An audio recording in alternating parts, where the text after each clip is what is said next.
Imagine the air, thick and heavy with the sweet smell of decay, mixed with dust and fear. The year is 1387, in the city of Isfahan, the heart of Persia. A camera glides slowly over the rooftops, but instead of the usual minarets and bustling bazaars, the focus lands on something else, something monstrous in its methodical precision. 28 perfect, geometrically precise pyramids, built not from stone or clay, but from human heads. Chroniclers estimated there were between 70 and 90,000 of them. This was not the result of a berserker's blind rage. This was the cold, mathematical calculation of an architect of death. Flies buzz over empty eye sockets, caked blood blackens in the sun, and the turquoise sky is reflected in the glassy stares of the innocent and the guilty, of men, women, and children. This horrifying monument is a message, carved not in stone, but in human flesh. A message that says, resistance is futile. Mercy is a luxury this world can no longer afford. And at the center of this theater of total horror stands the figure of the man who gave the order. A man whose limp did not stop him from walking over the corpses of entire nations. His name is already whispered in fear from the Indus to the Volga, Timur. And looking at this field of death, the main, most agonizing question arises. A question that will become the refrain of our story. Why? Why would the same man who ordered these gruesome pyramids also build mosques and madrasas of unseen, heavenly beauty in his capital, Samarkand? How could the architect of Eden and the designer of hell exist in one soul? To understand this, we must first understand the world that created such a monster and such a genius. The world of the late 14th century was a giant chessboard from which almost all the major pieces had just been swept. The great Mongol Empire, a colossus that once stretched from Korea to Hungary, had shattered into bleeding fragments, the so-called Ulus. In the east, the Yuan dynasty in China was crumbling. In the west, the Ilkhanate in Persia was fading. The Golden Horde in the north was torn apart by internal strife, and in the very heart of Central Asia, in the Chagatai Ulus, where our hero would be born, there was total chaos. This was a world where legitimacy was no longer a sacred, inherited right, but a prize claimed by the strongest, the most cunning, and the most ruthless.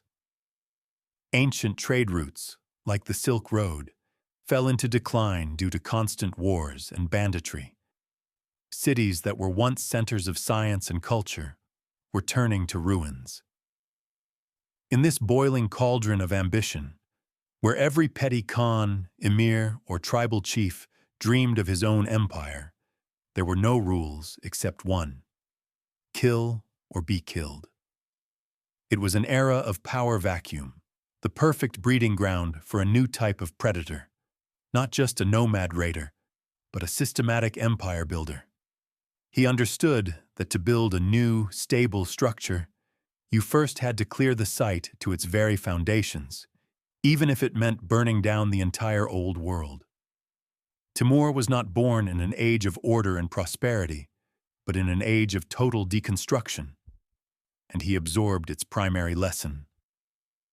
Stability and beauty can only be built on a foundation of fear and bones. He saw only weakness, disunity, and decay around him, and a conviction grew in his soul. Only the unshakable will of one man, backed by unshakable force, could piece this broken world back together, even if it had to be glued with blood. In this world obsessed with lineage, one supreme caste existed, one bloodline that held the undeniable right to rule, the descendants of Genghis Khan, the Genghisids. Their blood was considered sacred, and only they could bear the supreme title of Great Khan. Timur, born in 1336 near the city of Kesh, was not of this caste. He came from a noble but not supreme family of the Turkified Mongol Barlas tribe. His ancestors were military commanders, but not emperors. This fact became his personal, ancestral curse, and simultaneously, the most potent fuel for his limitless ambition. His entire life, he would feel this glass ceiling above him, this mark of second-class status in the eyes of the true Mongol aristocracy. He could never call himself Khan. Instead, he would take the title of Emir, meaning military leader, and would rule through puppet Genghisid Khans, marionettes on his throne. But this formal concession only stoked his inner fire. If he could not be great by right of blood, he would have to become the greatest by right of deeds. He wouldn't just repeat the path of Genghis Khan, he would surpass him in every way. Genghis Khan destroyed and created a nomadic empire, held together by law and fear. Timur decided he would not only destroy, but also create. He would build cities of such beauty the world had never seen, patronize the sciences and arts, and become not just the scourge of the universe, but also its chief architect. His whole life became a desperate, furious attempt to prove to the world and to himself that greatness is defined not by blood, but by will. This obsession with legitimacy explains much of his paradoxical nature. His cruelty was Mongol, inherited from Genghis Khan as the only language of power they understood. But his passion for building was Persian, settled, a way to create a legacy more durable and visible than mere mountains of skulls. Like many great tyrants in history, Timur's birth was shrouded in myths and prophecies, which he himself undoubtedly encouraged and spread. Chroniclers, both at his court and later, reported omens that accompanied his arrival. The most famous legend claims the infant was born clutching a clot of caked blood in his tiny fist, a sure sign, according to the interpreters of the time, that this man was destined to become a great warrior and shed rivers of blood. Other tales speak of dreams and visions that visited his parents, foretelling his destiny as Lord of the world. Whether these stories are true is irrelevant. What matters is the role they played. They created an aura of chosenness around Timur, of fatal predetermination. He was not just a lucky adventurer, he was an instrument of providence, a man whose destiny was written in the stars. This cult of personality, built on mysticism and prophecy, became one of the most important tools of his power. It allowed him to justify any cruelty as the fulfillment of a higher will and to inspire his soldiers to incredible feats. After all, they weren't just following an emir. They were following a living legend, a man marked by God. He himself believed in his star, in his own exceptionalism, and this unshakable faith in his destiny gave him the mental strength to never second-guess his most terrible decisions. When he ordered the slaughter of an entire city's population, in his mind, it was not an act of genocide. It was a necessary step on the path ordained for him from above. Thus, the paradox of his nature deepened. He was simultaneously a cold pragmatist and a mystic who believed in omens. This synthesis of rational calculation and irrational faith in his mission created the lame tiger, for whom neither moral nor physical barriers existed. Timur's youth was not that of a prince in a luxurious palace. It was a harsh and merciless forge where his character was tempered and where he received his most famous scars. In the constant civil wars of the Chagatai Ulus, the young Timur quickly learned the laws of survival. He started as the leader of a small band of warriors, engaging in banditry, serving one Khan, then another, betraying and being betrayed. This was when he learned to read human souls, to see their weaknesses and use them to his advantage. He learned that trust is a currency to be spent sparingly, and that fear is a far more reliable foundation for power. Around 1363, during a skirmish in Sistan, he suffered two serious injuries. An arrow pierced his right leg, damaging the sciatic nerve and leaving him with a lifelong limp. Another arrow or saber blow damaged his right hand, costing him the use of two fingers. Thus was born Timur-e-Lung, Timur the Lame, a nickname that became Tamerlane in European languages. These physical wounds had immense psychological significance. They became a permanent, painful reminder of his own vulnerability, and at the same time, a symbol of his incredible will to live. He didn't just survive. He turned his weakness into a part of his terrifying image. His limping gait became a harbinger of death to his enemies. The pain that likely followed him all his life only hardened his soul, burning away any remaining compassion or sentimentality. He learned to despise physical weakness in others because he had conquered it in himself. This battle with his own body, with his own pain, taught him a core principle. Any goal is achievable if you are willing to pay any price and inflict any pain, both on yourself and on others. His scars were not just marks of the past. They were the blueprints of his future, engraved on his flesh. Timur's first truly significant steps toward absolute power were marked not by the thunder of battlefield victories, but by the quiet whisper of intrigue and the cold logic of betrayal. His rise is a classic example of Machiavellianism long before Machiavelli. A key figure in this stage was his brother-in-law, Emir Hussein. Initially, Timur and Hussein were allies, almost brothers in arms. Together they fought against the Mongol Khans of Mogulistan. Together they shared the hardships of exile, hiding in deserts and mountains. But Timur saw Hussein not as an equal partner, but as a stepping stone. Hussein was of nobler birth, but he was less visionary and more greedy. Timur, however, was a master of the long game. He patiently built influence, winning the loyalty of warriors with his generosity and personal courage, while Hussein alienated supporters with his stinginess. The climax of their hidden rivalry came in 1370. Having gathered enough strength, Timur openly moved against his former ally. He besieged him in the city of Balkh. After the city fell, Hussein was captured. Although Timur hypocritically spared his life, he knew perfectly well his rival's days were numbered. Soon, Hussein was killed, supposedly in a blood feud, but everyone understood who was really behind the murder. Having eliminated his main competitor, Timur was proclaimed the supreme emir of Transoxiana at a Kurultai, or Council of Nobles, that same year. This episode reveals the essence of his strategy. He used people as long as they were useful, and disposed of them without hesitation when they became obstacles. He perfected the art of wearing a mask of friendship and loyalty, concealing the cold calculations of a predator beneath it.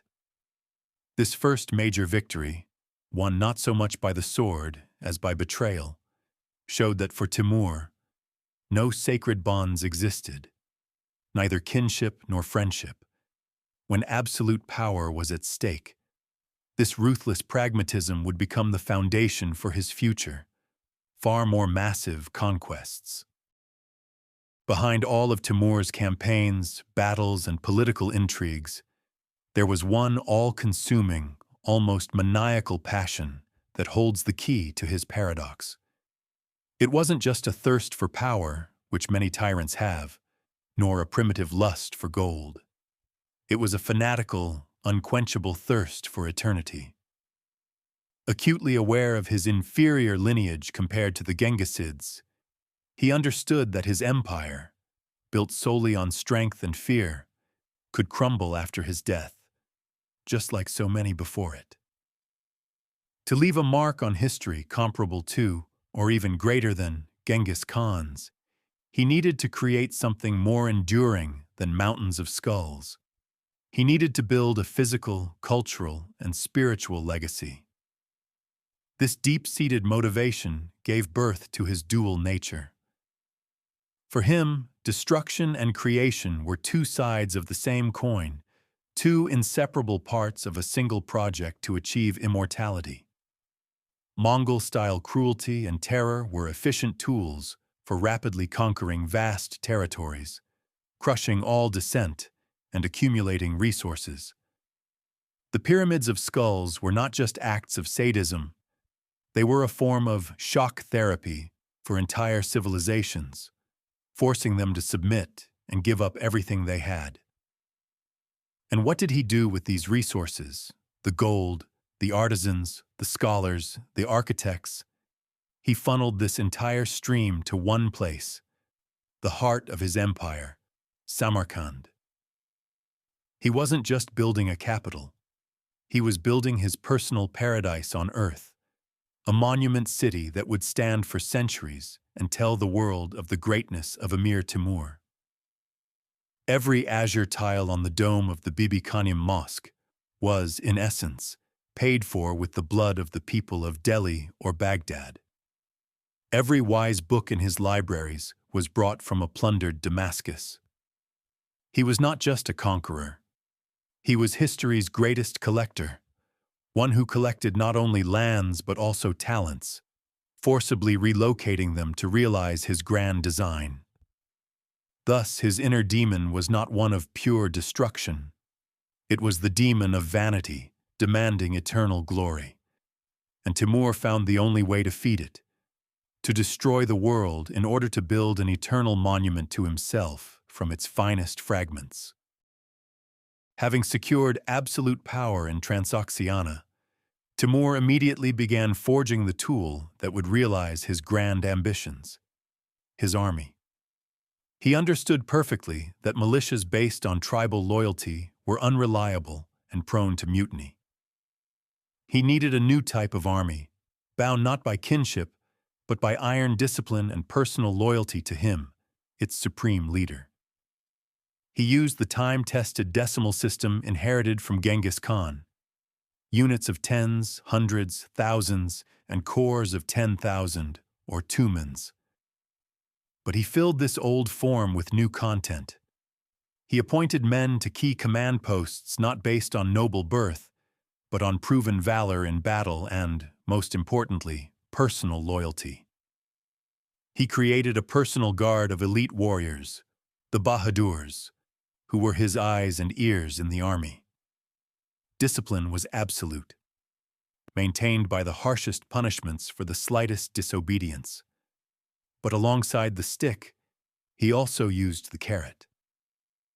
Timur rewarded his soldiers generously, giving them a significant share of the spoils, and he personally knew many of his commanders by name, creating a sense of personal connection to the great emir.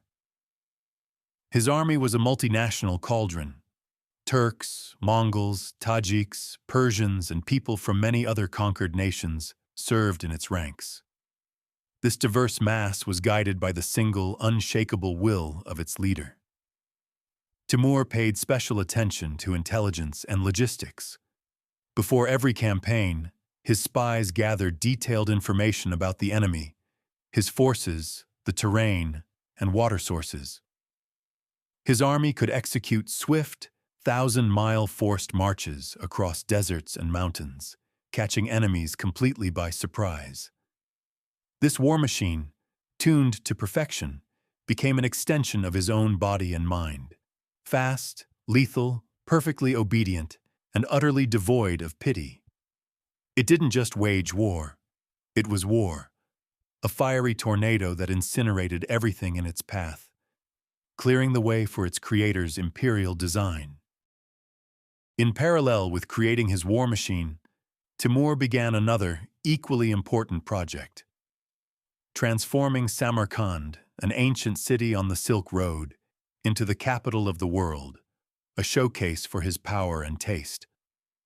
This project was the complete opposite of his destructive activities, yet entirely dependent on them.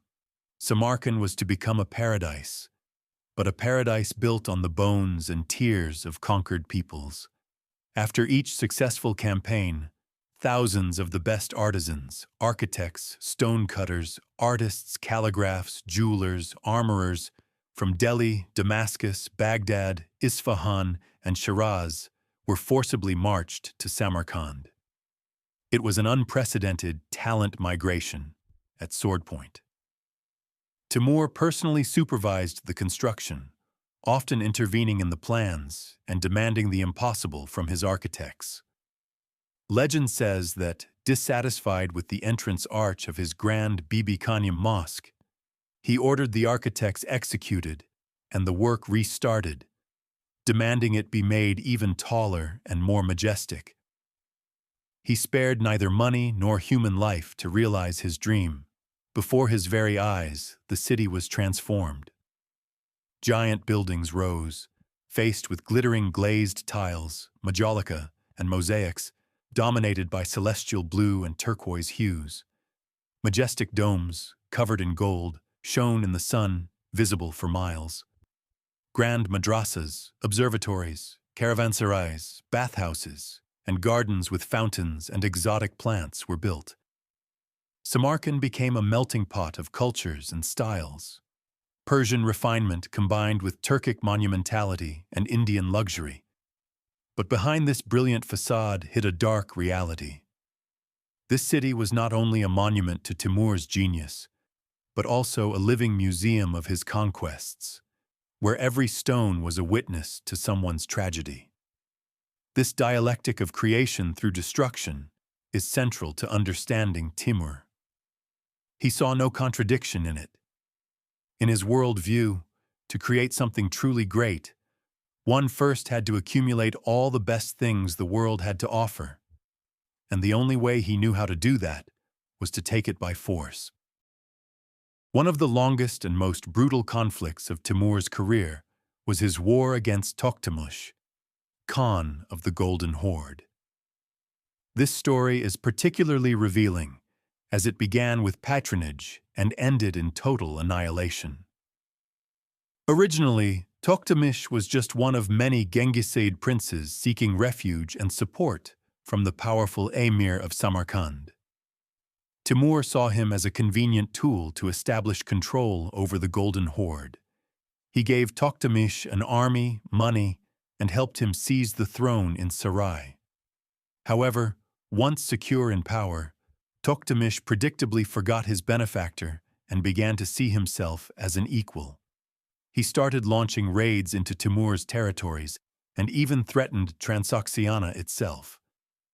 For Timur, this was not just a military challenge.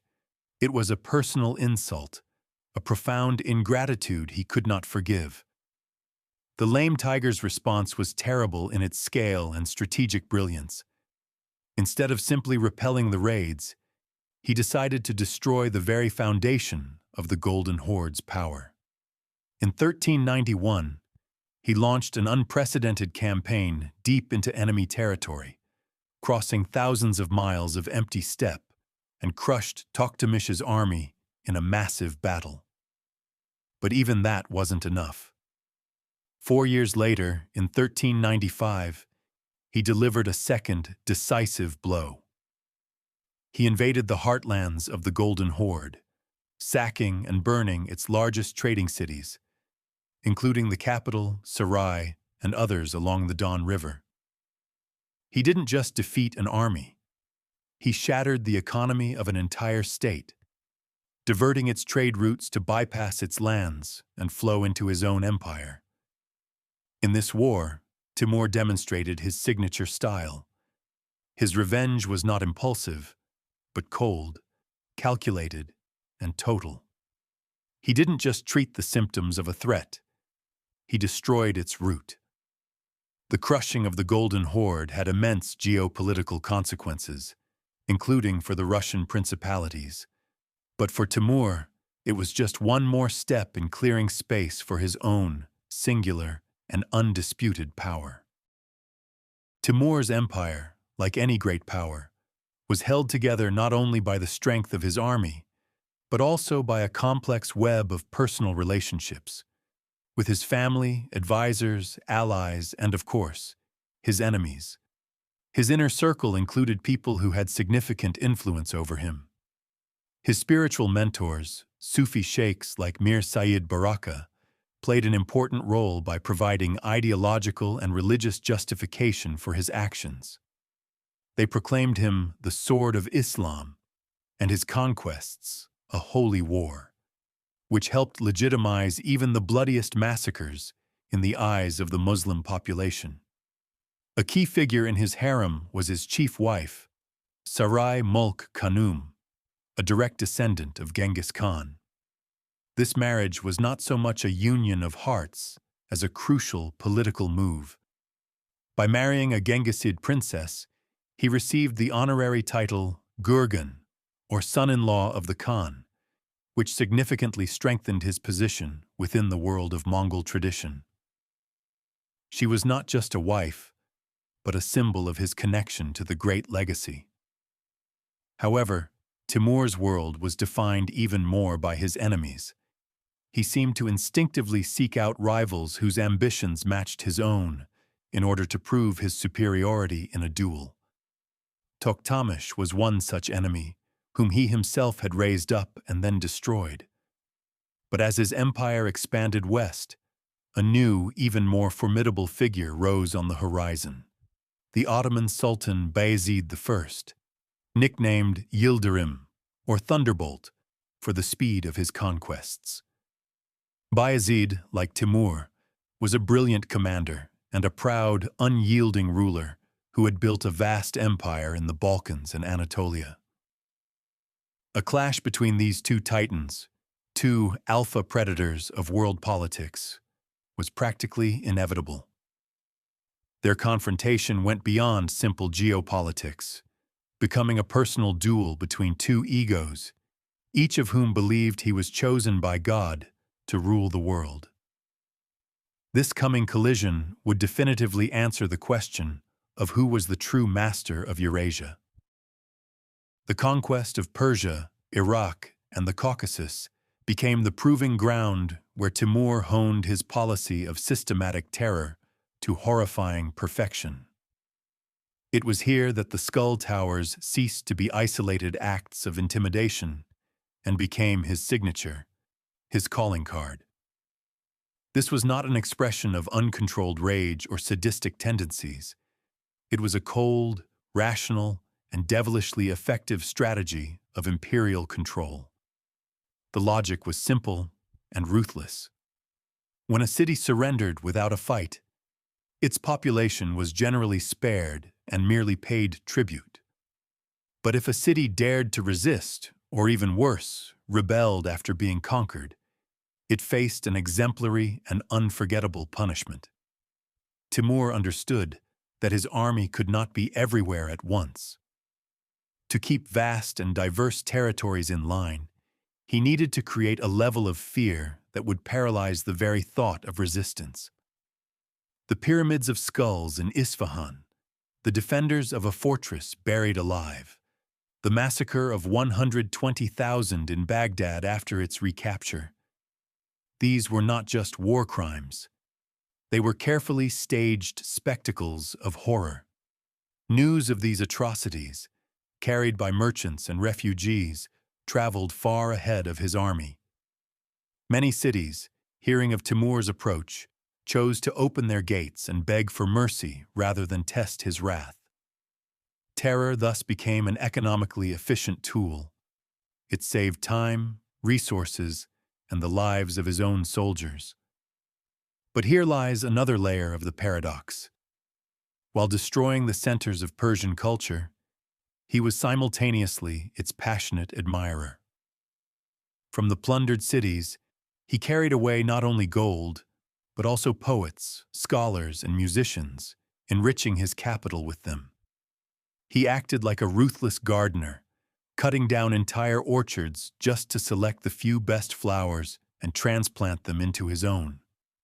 This policy allowed him to both control and enrich his empire, turning horror into the raw material for greatness. By the end of the 14th century, Timur had reached the zenith of his power. His empire stretched from India to the Mediterranean Sea, from the Caucasus to the Persian Gulf. He had become the undisputed arbiter of the fates of dozens of nations. It was during this period that his personality began to show all the signs of what the ancient Greeks called hubris, an excessive pride that challenges the gods and fate. He no longer saw himself as a mere emir or even a sultan. He saw himself as the shadow of God on earth, an instrument of providence tasked with bringing order to the entire world. This worldview was vividly expressed in his diplomatic correspondence. His letters to other rulers, the Ottoman Sultan Bayezid, the Mamluk Sultan of Egypt, the Chinese Emperor, and even European monarchs like King Charles VI of France, were written in an arrogant and ultimatum-like tone. He did not request or propose. He demanded and lectured. He addressed them not as equals, but as a supreme sovereign to his vassals, demanding their total submission. In his eyes, their refusal to obey was not just a political disagreement, but a rebellion against God's established order, one that deserved the harshest punishment. This moment of absolute power and absolute certainty was dangerous. Hubris blinded him, causing him to underestimate the strength and pride of his opponents, especially Bayezid, who was forged from the same material as himself.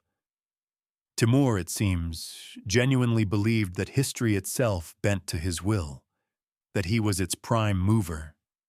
He was no longer just building an empire on earth. He was building his own myth, casting himself as the protagonist, standing above all other mortals. This peak of power was also the peak of his detachment from reality, the point from which, according to the laws of tragedy, the path to the final, most dramatic clash, and ultimately the fall, inevitably begins. Despite its apparent invincibility, Timur's giant empire had an Achilles heel. It was a patchwork of too many different peoples, held together not by a common culture or economy, but solely by the steel threads of fear and the personal genius of its conqueror. As soon as his iron grip loosened or his attention turned elsewhere, the flames of rebellion immediately flared up. This was an empire that demanded his constant, personal presence. The story of Baghdad is a perfect illustration. After capturing the city in 1393, Timur left a garrison and moved on. But no sooner had he left than the city's inhabitants rose up and slaughtered his soldiers. Timur's response, when he returned in 1401, was demonstratively brutal. He ordered every one of his soldiers, and there were tens of thousands of them, to bring him 2 severed heads. The city was practically wiped from the face of the earth, and 121 towers were built from the heads. This monstrous act of vengeance demonstrated not only his fury, but also his inability to create a system of governance that could function without him. He could conquer the world, but he couldn't make it love him, or even accept his rule for long. Constant rebellions in Persia, the defiance of Caucasian highlanders, intrigues in his own homeland, all were omens of the coming storm.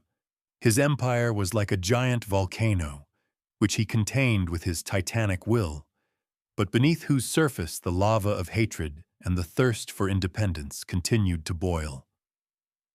He was forced to spend his entire life on endless campaigns, moving from one hotspot to another, dousing one fire with blood, while a new one ignited elsewhere.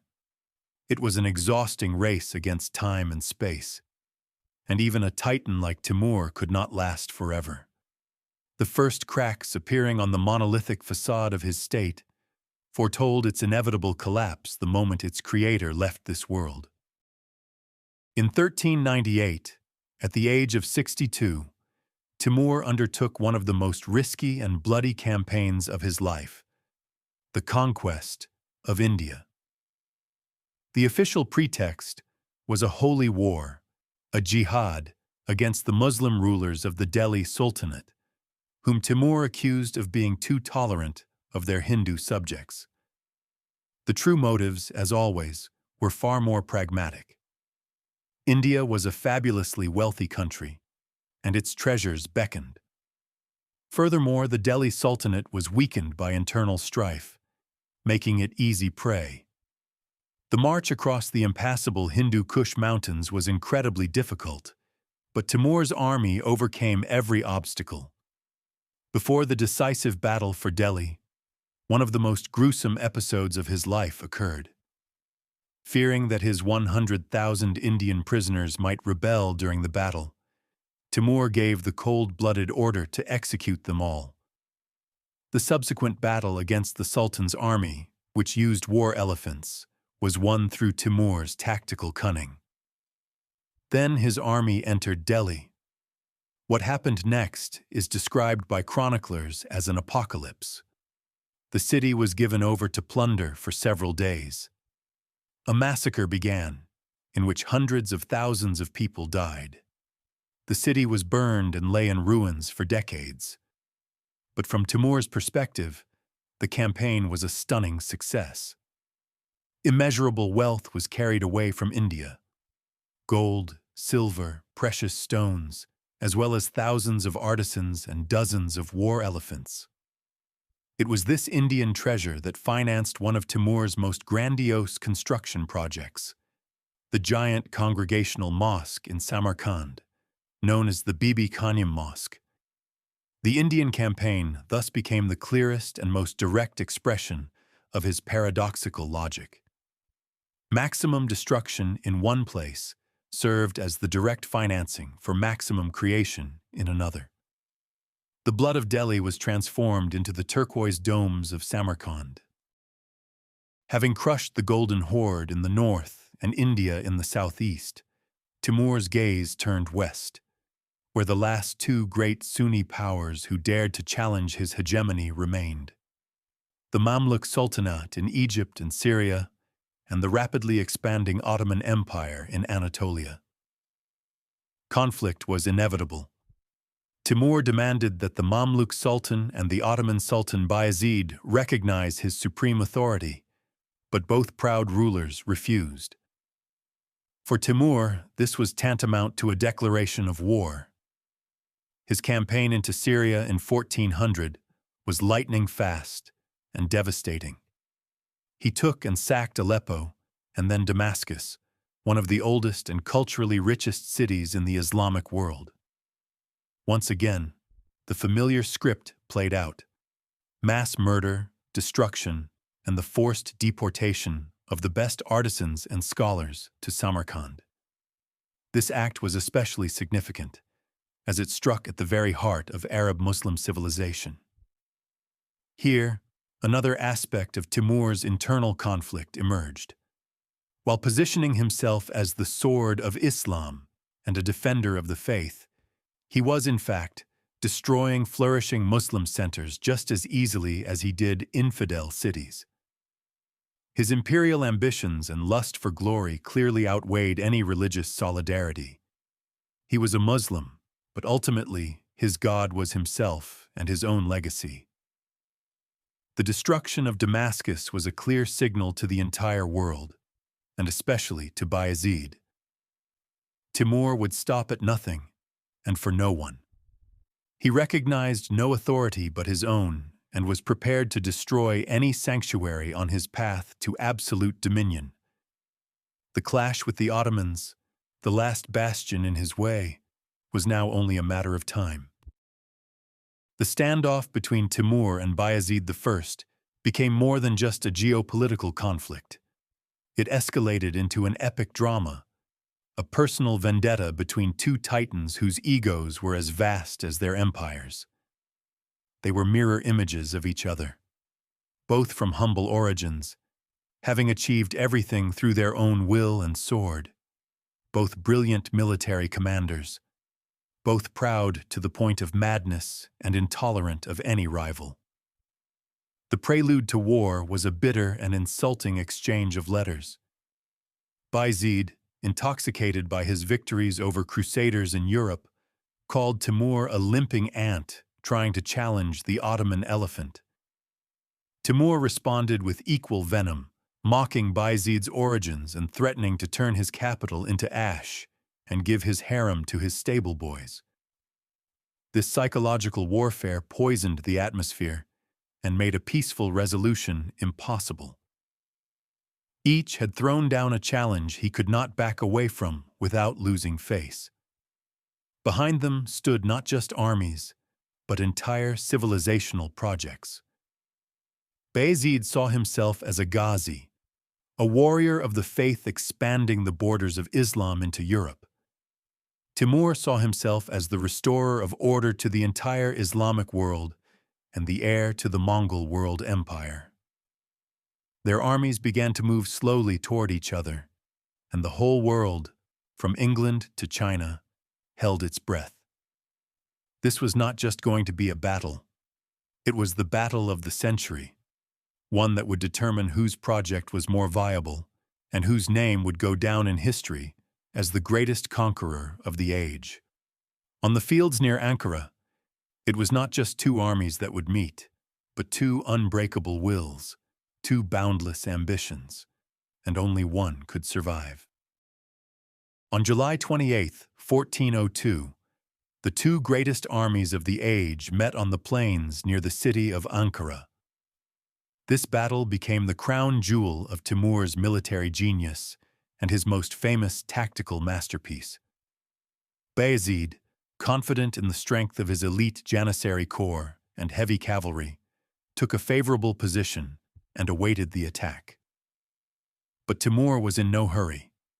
He employed his favorite tactics of exhaustion and cunning. Days before the battle, his engineers diverted the course of a small stream, the only source of water for the Ottoman army. By the time the battle began, Bayezid's soldiers were already tormented by thirst under the scorching Anatolian sun. Timur arrayed his army in multiple lines, keeping his best forces in reserve, including the war elephants brought from India. But the decisive blow was struck not from the front, but from the flank and from within. Long before the campaign, Timur's agents had been in secret negotiations with Anatolian and Tatar contingents serving in Bayezid's army, who were unhappy with his policies. In the midst of the battle, as the Janissaries in the center desperately held the line, the Tatar cavalry, a huge part of the Ottoman force, suddenly defected to Timur's side and attacked their former allies from behind. This betrayal caused panic and chaos in the Ottoman ranks. Their formation collapsed. Bayezid, with his remaining Janissaries, fought to the last, but was surrounded and, in a bitter twist of fate, taken prisoner. The Battle of Ankara was not just a victory, it was a total rout, a triumph of cunning and strategic planning over brute force. Timur didn't just defeat his enemy, he dismantled his army piece by piece like a master watchmaker, proving to the world that he was not only the greatest warrior, but also the greatest strategist of his age. The capture of the Ottoman Sultan Bayezid I was an event that shook the entire world, from Europe to Asia. For the Christian world, it was a miraculous deliverance, as the Ottoman defeat delayed the fall of Constantinople by half a century. For the Islamic world, it was a shock and a humiliation. Bayezid's own fate became shrouded in dark legends. The most famous claims Timur kept his noble prisoner in an iron cage, like a wild beast, carrying him along in his baggage train and using him as a footstool. While many modern historians consider the cage story an exaggeration or a metaphor, it perfectly captures the essence of what happened. Timur sought not just to defeat Bayezid, but to subject him to the ultimate public humiliation, to use him as an example to the world of the futility of resisting his will. He wanted to destroy not only his enemy's body, but his spirit, his legend as the Thunderbolt. Broken and humiliated, Bayezid died in captivity just a few months later. His death and the destruction of his army plunged the Ottoman Empire into a decade-long civil war between his sons. Timur had achieved his goal. He had eliminated his chief rival in the west and taken the region's most powerful military state off the board for a long time. The victory at Ankara was the apex of his military career. He stood at the summit of the world, the undisputed master of a vast portion of Eurasia.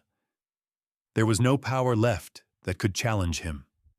Now, with his borders secure, he could finally dedicate himself to the work he considered no less important than war, transforming Samarkand into an immortal monument to his triumph. Returning from the Ottoman campaign with untold treasures and thousands more captive artisans, Timur threw himself with renewed energy into his ultimate dream, the creation of a celestial Samarkand. This period became the apotheosis of his creative activity, the brightest expression of the light side of his paradoxical nature. The city became one giant construction site. By his command, monumental structures were erected that staggered the imagination of his contemporaries and all who followed. His masterpiece was the great congregational mosque, later named the Bibi-Khanym Mosque, in honor of his senior wife.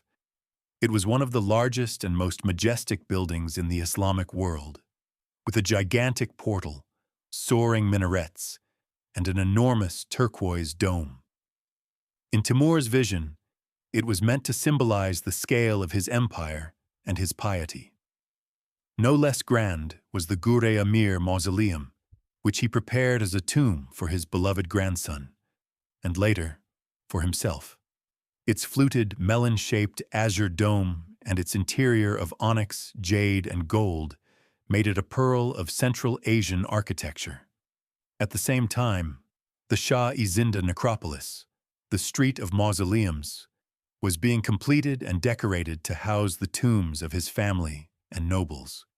Each of these buildings was a masterpiece, blending the best architectural traditions of Persia, India, and Central Asia. But for Timur, this was not just construction. It was a form of communion with eternity. He understood that empires crumble and the memory of battles fades, but stone, adorned with intricate mosaics, can stand for millennia. In raising these celestial domes, he wasn't just building a city. He was building his own myth, trying to shout down time itself and prove that his will could conquer even oblivion. Samarkand became his ultimate creation, the physical embodiment of his soul, majestic, luxurious, built on a genius scale, and paid for at an unthinkable price. It would be a vast oversimplification to see Timur as just an illiterate nomad brute with a talent for war. Behind the mask of the ruthless conqueror hid a sharp, inquisitive, and extraordinary mind. This other, intellectual side of his personality makes his paradox even deeper and more complex. Chronicles attest that while illiterate, he possessed a phenomenal memory and spoke several languages. He had works of history read aloud to him, and his knowledge of the past, especially Mongol and Turkic history, astonished scholars. He was a passionate and highly skilled player of shatranj, a form of chess, and reportedly preferred to play on a large board with more complex rules. This love of chess says much about his mind. He saw the world as a giant board on which he calculated combinations many moves ahead, sacrificing pawns, cities, and peoples to achieve strategic victory. But even more surprisingly, he took a keen interest in science and theology. He loved to host debates at his court between the leading scholars and religious figures of his time, such as the famed historian Ibn Khaldun. with whom he held long discussions during the siege of Damascus. He would pose tricky questions to them on theology, law, and astronomy, forcing them to argue and defend their views. On one hand, this was a display of vanity. He wanted to show that his intellect was equal to his military might. But on the other, it shows a genuine interest in knowledge. He patronized astronomers and mathematicians, a legacy that would later flourish under his grandson, Ulugh Beg, who built the famous observatory in Samarkand. So how could this man, who could appreciate the subtlety of a theological dispute and the beauty of a historical chronicle, turn around and order the cold-blooded extermination of 100,000 prisoners? Perhaps the answer is that for him, all of this was a manifestation of order. The intellectual order of science, the divine order of religion, and the iron-fisted order he imposed on his empire. To him, these were all links in the same chain. And anything that disrupted this order, whether it was an incorrect theological doctrine or a rebellious city, was to be immediately and ruthlessly eliminated. To govern his vast and multi-faith empire, Timur used a flexible and cynical legal system based on two pillars: the Mongol Great Yasa of Genghis Khan and Islamic Sharia. He showed no preference for either system, but masterfully manipulated them, using whichever one was more advantageous in a given situation. This dual faith in law is key to understanding his unsentimental pragmatism. The Yasa, Genghis Khan's code of unwritten laws, was crucial for maintaining discipline in the army and legitimacy in the eyes of the Mongol and Turkic nomadic nobility. The Yasa proclaimed the supremacy of the Khan, or in his case the Emir, demanded absolute obedience, and punished betrayal, cowardice, and theft with death. It was the Yasa he used to justify his cruelty to enemies and maintain iron order in his troops. It was the law of war and the steppe, harsh and inescapable. At the same time, to govern the settled, predominantly Muslim populations of Persia, Central Asia, and the Middle East, he actively used Sharia. He publicly demonstrated his piety, built mosques and madrasas, consulted with Islamic scholars, and declared many of his campaigns, like the one in India, to be jihads. This allowed him to win the favor of the clergy and common Muslims, presenting himself as a defender of the true faith. However, he violated the rules of Sharia without hesitation when they interfered with his goals, such as when he sacked Muslim cities or shed the blood of fellow Muslims. This duality was not a sign of inconsistency. It was the highest form of political calculation. Timur created a hybrid system where he himself was the supreme judge, deciding which law to apply at any given moment. He stood above the law, using it as just one of many tools to maintain power. This ability to combine the heritage of the nomadic steppe with the civilization of settled peoples in his policies is what made him such a unique and formidable figure in world history. Having defeated all his enemies in the west and south, the elderly but still indomitable Timur turned his gaze east to the last and most grandiose target, which was to be the crown of all his conquests. This was the Ming Empire in China. This ambition was driven by a complex set of reasons. First, geopolitics. Ming China was the only power in the world comparable in strength and resources to his own empire, and in Timur's view, there could only be one king on the world's chessboard. Second, economics. Control of the Silk Road would be incomplete without control of its starting point. But the main reason, as always, was his obsession with legacy. China was the cradle of the Mongol Empire, the place where the great Kublai Khan, grandson of Genghis, had ruled. The Yuan dynasty had been overthrown by the Chinese in 1368, and for Timur, who saw himself as the heir to Mongol glory. This was a humiliation that he had to correct. Conquering China would not just be another expansion, it would be the symbolic restoration of Mongol world domination. The completion of the work Genghis Khan had begun. It would be his final answer to all who doubted his right to succeed, the greatest of conquerors. Preparations for the campaign were made on an unprecedented scale. He gathered a massive army, numbering some 200,000 men. Giant stockpiles of provisions were prepared, and logistical chains were organized. The entire world held its breath. This was to be a clash of two worlds, two civilizations. The outcome of this campaign could have changed the map of the world and the course of history forever.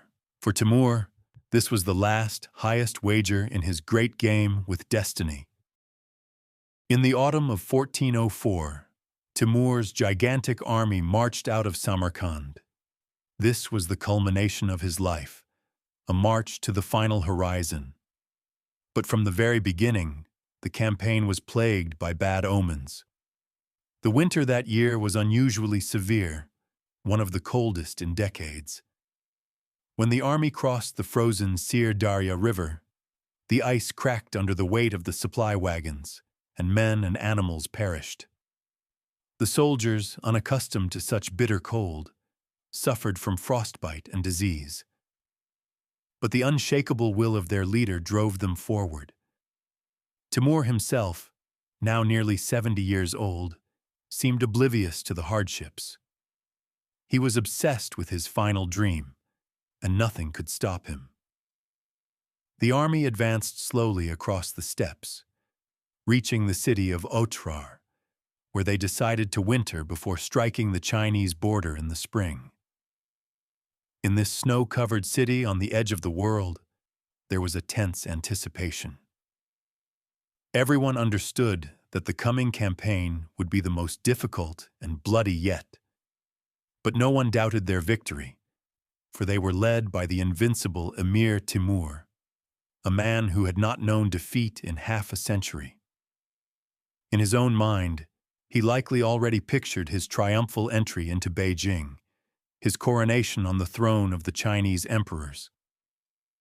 He stood on the threshold of his greatest achievement, one that would make his name immortal and definitively eclipse the glory of Genghis Khan himself. Fate, it seemed, was preparing a grand finale for his epic life, a finale to be played out in the heart of the Middle Kingdom. But fate had its own, far more ironic plans. Timur's entire life was a series of grand battles, triumphs, and brutal dramas. He was a man accustomed to commanding armies, nations, and history itself. Therefore, the end of his life, as it actually happened, seems like a mockery of fate, a bitter irony written by the greatest playwright. In Otrar, in the midst of preparing for his last, greatest campaign against China, the invincible conqueror, the scourge of the universe, fell ill. It was not an enemy's arrow, a traitor's poison, or an assassin's blade. It was a common cold, which, in a body weakened by age and the hardships of the campaign, turned into severe pneumonia. The greatest warrior of his age, a man whose name made kings tremble, was powerless against a fever and a cough. His mighty body, covered in the scars of dozens of battles which had endured the wounds that left him lame, could not defeat an invisible enemy. Germs. On February 18, 1405, Emir Timur died. His death was laughably prosaic, absurdly mundane for a man of his stature. He did not fall in battle, leading his armies. He did not die in his luxurious capital, surrounded by the fruits of his labor. He died in a garrison town on the edge of the steppe, on the threshold of a dream that would never be realized. This anticlimax, this mismatch between the epic scope of his life and the banality of his death, is perhaps the greatest lesson of his story. It shows that even the most powerful titans, capable of redrawing the map of the world, remain, in the end, mere mortals, subject to the same biological laws as the last of their slaves. The Great China Campaign, having never begun, was abandoned. The army turned back to escort its master's body to its final home. Timur's body was embalmed and taken to Samarkand, where he was buried with the highest honors in the Gur-e Amir mausoleum, which he had built for his grandson. The luxurious tomb, decorated with gold and jade, became his final resting place. But even in death, his fearsome shadow continued to loom over the world, giving rise to legends. The most famous is linked to a prophecy, supposedly carved on his jade tombstone. Whoever opens my tomb and disturbs my remains will unleash a spirit of war, even more terrible and powerful than I. For centuries, no one dared to disturb the conqueror's rest. However, in June 1941, a Soviet archaeological expedition received permission to open the tomb to study the remains of Timur and his descendants. On June 21, 1941, despite the protests of local elders, the sarcophagus was opened. The very next morning, June 22, Nazi Germany invaded the Soviet Union, beginning the bloodiest war in human history. This, of course, can be dismissed as a coincidence, but for many, it was a terrifying confirmation of the ancient curse. The legend continued. It is said that in late 1942, at the height of the Battle of Stalingrad, Stalin ordered Timur's remains to be returned to his tomb and reburied with full Muslim rites. Shortly thereafter, the Soviet army won the decisive victory at Stalingrad, the turning point of the war. This mystical story, blurring the line between fact and fiction, became the final chapter in Timur's saga, showing that his legacy is not just architectural marvels and bloody chronicles, but also a powerful myth that lives on, a reminder of the superhuman and frightening power contained within the lame tiger. Timur's legacy proved to be as dual and paradoxical as the man himself.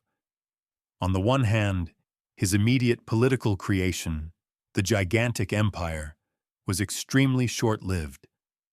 Built on violence and held together solely by his genius and his will, it began to disintegrate almost immediately after his death.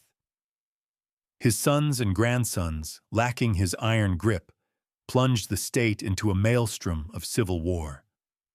Within a few decades, only scattered territories remained of the colossal empire. In that sense, his project to create an eternal, stable state had failed. The memory of him also differs drastically around the world. In Iran, Iraq, Syria, the Caucasus, and India, his name is still synonymous with a ruthless destroyer, a demon of war who brought untold suffering. He is the monster from frightening tales, the man who built towers from their ancestors' skulls. But on the other hand, a completely different legacy exists. In modern Uzbekistan, he is revered as a national hero, the father of the nation, a unifier of lands, and the creator of a great state with a glittering capital in Samarkand. His statues stand in central squares, his portrait is on the currency, and most strikingly, his descendants, the Timurids, failed to preserve his empire, but they did preserve and multiply his passion for creation. Rulers like his grandson Ulugh Beg, the great astronomer and scholar, or his great-great-grandson Babur, founder of the Mughal Empire in India, were more enlightened monarchs, patrons, and poets than ruthless conquerors. It turned out that Timur's blood and cruelty eventually washed away, while his yearning for beauty, his investment in culture and science, bore magnificent fruit. The turquoise of his domes proved more enduring than the horror of his pyramids. This transformation of legacy from blood to culture is perhaps the most unexpected outcome of his turbulent life. And so we return to the main question, asked at the very beginning, as we looked upon the gruesome pyramids of Isfahan and the celestial domes of Samarkand. Why? Why did one man combine these two extremes? After this long journey through his life, the answer becomes clear. It was not madness, and it was not a struggle between two opposing natures. It was a single, unified, and monstrously rational project. Timur's cruelty was not the antithesis of his creativity. It was its necessary condition, its foundation, and its financial instrument. In his worldview, to build paradise in one place, you had to gather the resources from all over the world. And the fastest, most efficient way to do that was terror. The pyramids of skulls were not just an act of revenge. They were a form of investment prospectus, written in blood. They screamed to other cities, "Surrender! Give us your artisans and your gold, and you might live. Resist, and you will become the building material for the next tower." He was a ruthless pragmatist who understood that to achieve his dream of eternal glory, the glory his bloodline had denied him, he had to operate in two registers. He needed to be a Mongol Khan, speaking the language of absolute violence, to conquer the world and hold it in fear. And simultaneously, he needed to be a Persian Shah, a patron of arts and sciences, to create a legacy that would outlast the centuries and be admired by posterity. He couldn't choose just one. Without the cruelty, he would have no resources for the construction, and without the construction, his cruelty would be remembered only as meaningless barbarism. He fused these two elements, destruction and creation, into a single closed loop where blood fed beauty and beauty justified blood. This was his unique, terrifying, and, from his perspective, perfectly logical path to immortality. The story of Timur, the lame tiger, leaves us with a deep and unsettling aftertaste. It goes far beyond the biography of one man and forces us to confront eternal questions about the nature of power, civilization, and humanity. His legacy is not just monuments and chronicles. It is a mirror, one that is frightening, but necessary to look into. Timur exposed an uncomfortable truth in its most extreme, concentrated form. Very often, the greatest achievements of the human spirit, whether the pyramids of Giza, the Colosseum in Rome, or the turquoise mosques of Samarkand, are built not only on genius and inspiration, but on an unthinkable amount of pain, slavery, and blood. He forces us to consider the price of beauty. Can we admire a masterpiece, knowing that every stone was paid for with a life? Timur's story is a story of how civilization and barbarism are not opposites that replace one another. Often they exist simultaneously, in the same place, in the same person. The genius and the monster, the creator and the destroyer, may not be enemies, but two inseparable partners, two faces of the same God, whose name is human ambition. And perhaps the greatest lesson we can take from his life is that the desire to leave a mark on eternity, the obsession with one's own legacy, is the most powerful and most dangerous force in the world. It can lift a person to the heights of creativity and plunge them into the abyss of cruelty, often at the same time. And in that sense, Timur, the lame tiger from the 14th century, remains eternally alive, as a dire warning and as a permanent question posed to every one of us.